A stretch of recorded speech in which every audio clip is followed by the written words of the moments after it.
What's up, people? This is Frank P, Deuce Doggo 4, for all the Qs out there. This is my next episode for our Omega Grill Master Facebook page. For some of you all don't know, I reference the bros a lot because really I was inspired to do this because of the Omega Grill Master page. For all the bros out there, definitely check them out. For everybody else, I'm just doing this so I can show my journey as a grill master that I want to be.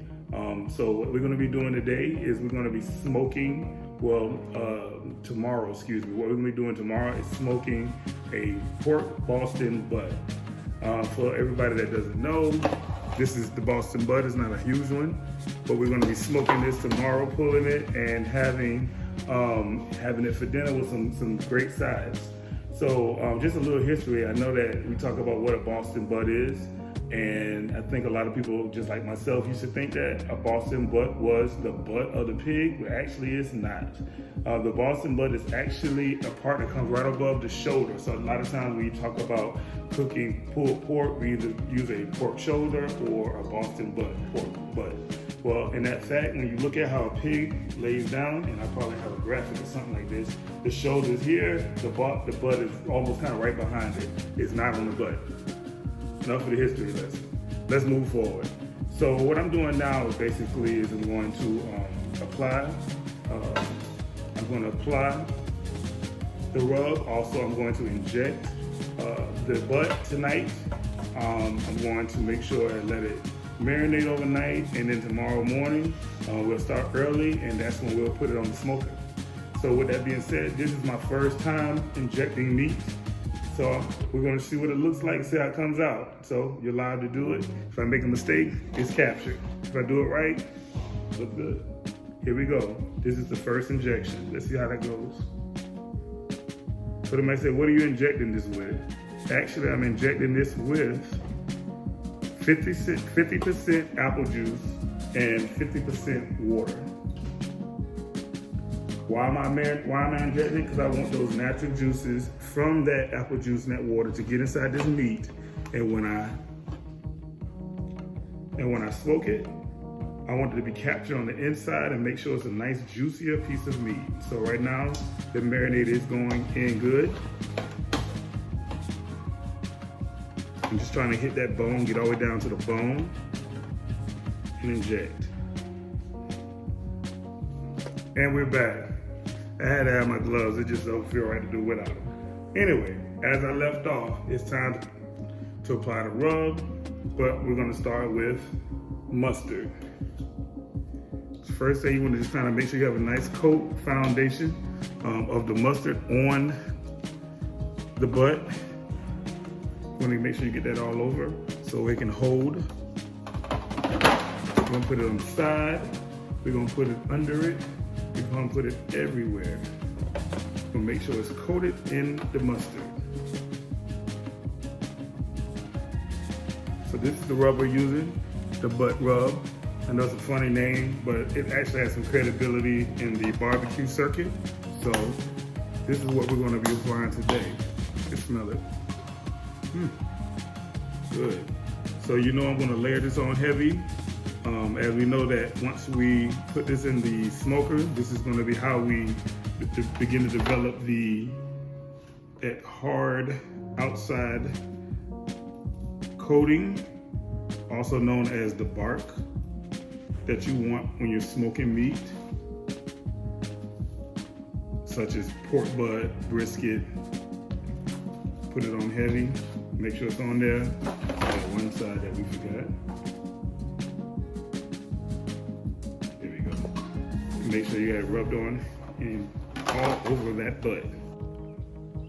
Good morning, bros, and all my people out here. Just back this morning as we get ready to smoke this pork butt. I'm already getting started. Got the chimney going. So I'm gonna be trying some experimental things that I see, and I'll let you know how I come out. I'll be back in a second. Good morning.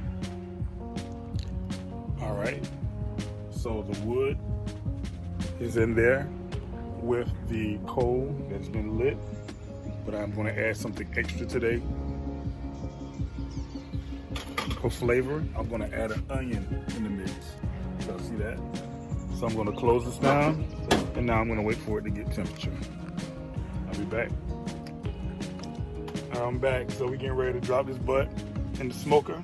Got the smoker level on about 250. Got the smoke going.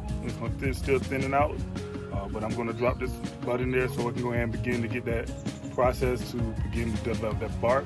So I'm gonna keep checking that temperature. Probably gonna pull it around 160 and wrap it. But for right now, I'm gonna drop it so it can go ahead and get that bark on the outside and start warming up. And after that, we'll be back.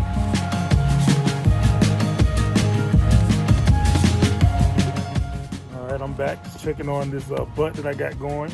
I'm still holding that temperature right where we want it. So we're gonna just take a look real quick because we don't want to let too much heat out. See what it's looking like. Oh yeah, that's looking good. It's looking real good. Let's see if you can see that. Yeah, it's looking real good. Like I said, I don't want to let too much of that out. Fat side is up so that it can render down into the meat. So that's where we are right now. Just keep going. See you later.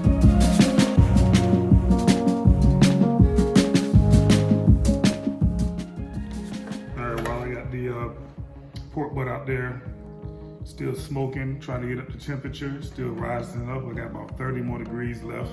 Actually about 20 more degrees left for it to get about 160 on that brisket, and I'm gonna pull it off rapid. I'll talk to you about that when I get there. But while I'm there, while I'm here, excuse me, now I'm pulling that these chicken legs off that I marinated last night, seasoned really well. And I'm now injecting the chicken legs with a little chicken broth and a little liquid smoke. A little combination I put together just to make sure that inside that chicken, when you bite into it, there's a nice juiciness inside of it.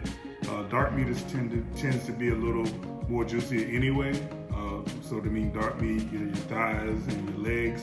However, I wanted to still, take advantage of the opportunity to make sure that it gets even more juicier. So I'm just here injecting the chicken legs, and I'll let you know how that comes out.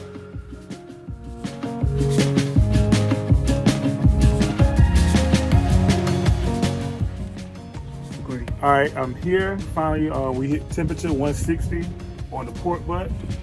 Looking pretty. See the bark?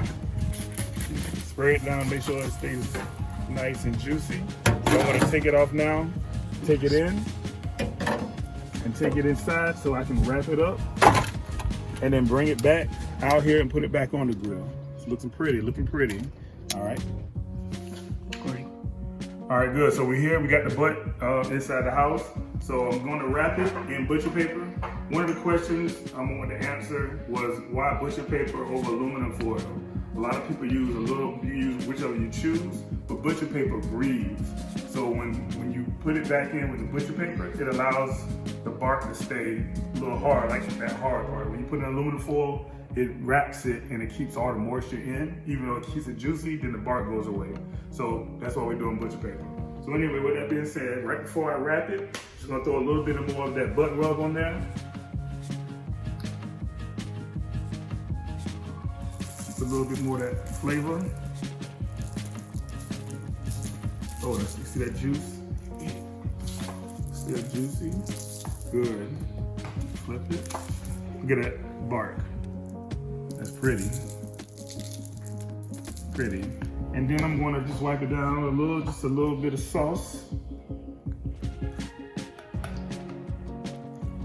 Just add a little flavor profile to it. And then once I wrap it, I'm gonna put it back on the grill. And then our next temperature we'll be looking for is probably at 198, almost 200. Once we get there, then we'll know that our our pork butt is ready. So wrapping. And you want to still make sure you are wrapping tight.